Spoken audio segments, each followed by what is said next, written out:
Boy, it's colder than the mofo, but I'm out here. A video a day.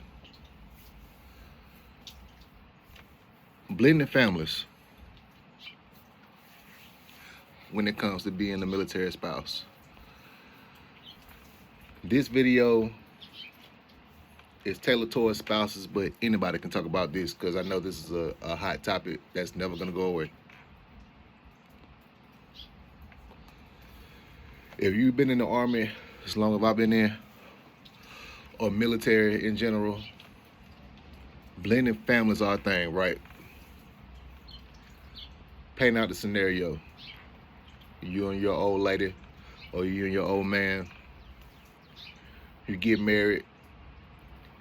That marriage wasn't the best, and you end up divorcing. They got this running joke in the Army that says, hey, my second marriage is my first marriage, because the first marriage tends to always dissolve in some shape, form, or fashion, and you end up having kids from that previous marriage. You end up going to somebody else. They may have children, may not, and then you have children with that person. Now, guess what? Boom. You have a blended family that you have to learn how to navigate. Now, there are books on how to deal with this, but life is real about the books, right? You always got some shit that's going on that you got to deal with when it comes to blended families. And it's not easy, especially for me, and I just talk about my experience without defaming anybody else. So, of course, I was married before, had a child from that marriage. She was active duty, I was guard. Ended up not working. Now I met my wife now. She had a child from a previous marriage. She's active duty. Her husband wasn't in the Army. He was just a regular civilian doing civilian work. And that's not the shit on regular civilians anyway. But anyway, I met her in 2023. We got married in 25. And I've been in my bonus daughter's life since 2023.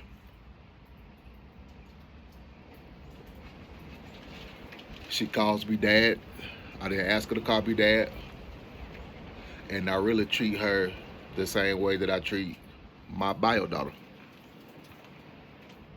So this weekend, we had a birthday party for my bonus daughter. And her bio dad came to the birthday party. So he was at the birthday party. Everything was cool. All copacetic. I'm not one of them type of people that tries to judge people, because I've been on both sides. I know him and my wife that have issues, which shit, I got issues with my ex-wife, so I know the game. I know how it goes. But anyway, party went off without a hitch. His daughter had fun. Everybody was cool. So we getting ready to pack up and leave and take all the supplies to the car, and he ends up walking with me.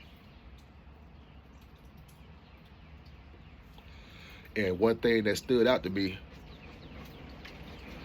he told me, hey, I want to thank you for taking care of my baby. And I appreciate that thank you. Not a lot of parents in general can humble themselves to say, hey, thank another person for stepping up to be in their child's life. Now, when my ex-wife gets somebody and that man decides to play that role that I'm playing, I have that same conversation with him. It's hard being a father to your bio child, which is not in the house, and also being a father to a bonus child, which you're in the house. So being a parent, sometimes it feels like your bio child is getting shorted because you're not there with them 24/7. For some of y'all, the majority of y'all may live in the same city. For us, we don't even live in the same state. And in about a few months, we're not going to even live in the same country. Even though it's temporary, it's still hard.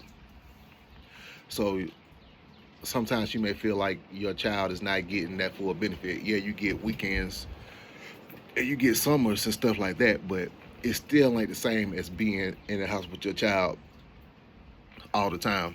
And something that I've learned that I guess I can help somebody else with that's going through something like this, you want to make every moment you spend with your bio child special.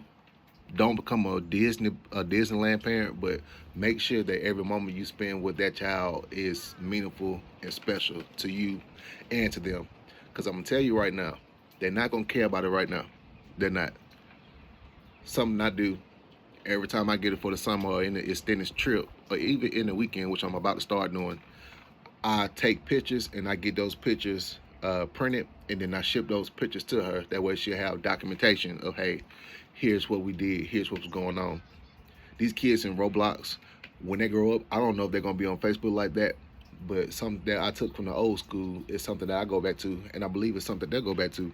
If you take pictures of those moments, they can always go back and say, hey, look at what we did with my dad. Look at what we did with mom. So you have that physical evidence of things that you did. So when shit get blurry and they start to be like, oh, you wasn't ever there, now you have photo documentation of, hey, look, yeah, I know my time was limited because we're not in the same house, but here's what we did. Here's the stuff that we did, this and the third. That's not going to cover everything. That's not going to replace that physical distance, but it can be a bridge. It can help. Also, schedule those video calls, make those video calls count. I send my daughter's texts regularly. I send her videos regularly. If I'm thinking about her, I just go into the inbox, shoot a quick video. Hey, how you doing? Just want to let you know I was thinking about you. I love you. And keep it short, sweet, to the point. That way, they'll still have that documentation and they can always go back and look at those videos at some point in life. My daughter's 10 now, about to be 11. She don't give a damn about that right now, but at some point, your child will want to go back and look and see what happened. And if the more evidence that you have that you were there, even though you weren't there physically, the better it would be. You're still gonna have some stuff to work through, but that'll ease the blow as time goes on. But as military spouses and blended families, like I said, it can be hard, especially when the other the other parent doesn't want to play ball. The other parent may feel like you're impeding on that person's rights, but I ain't gonna never be the type of dude to be like that.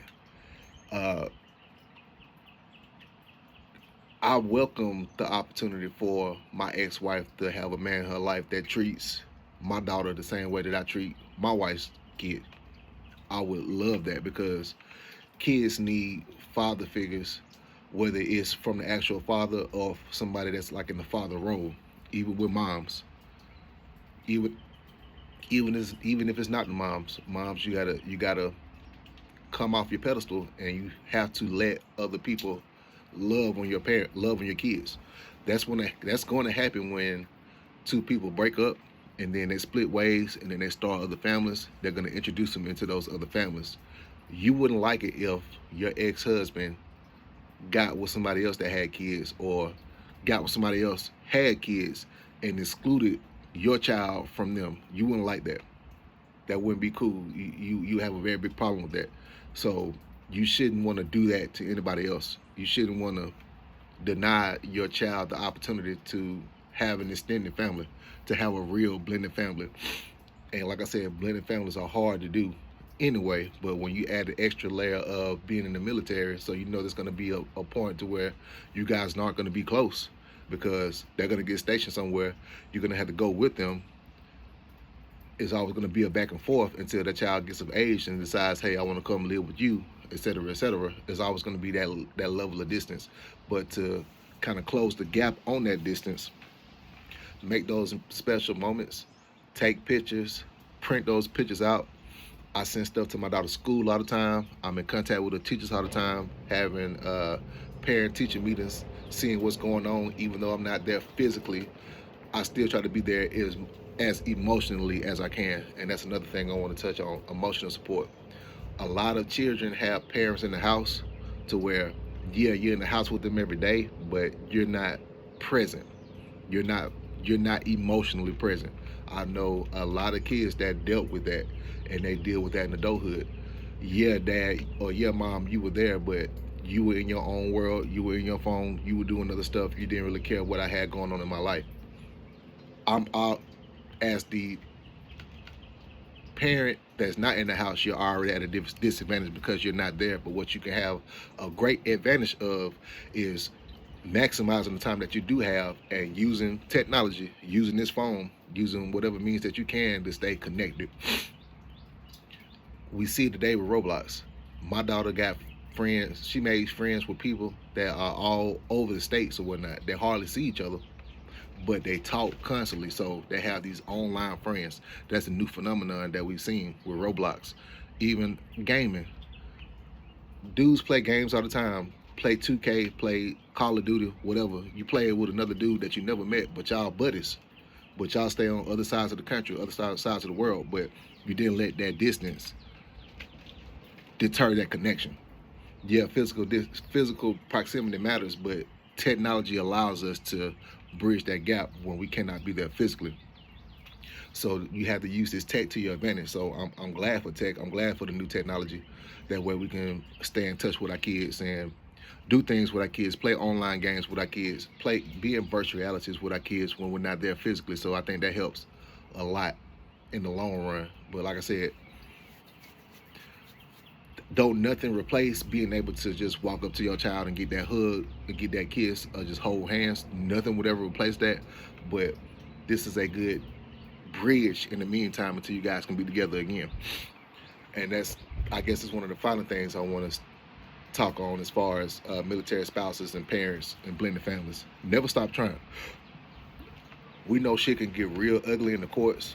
It can get real ugly with family court, but never stop trying for your child.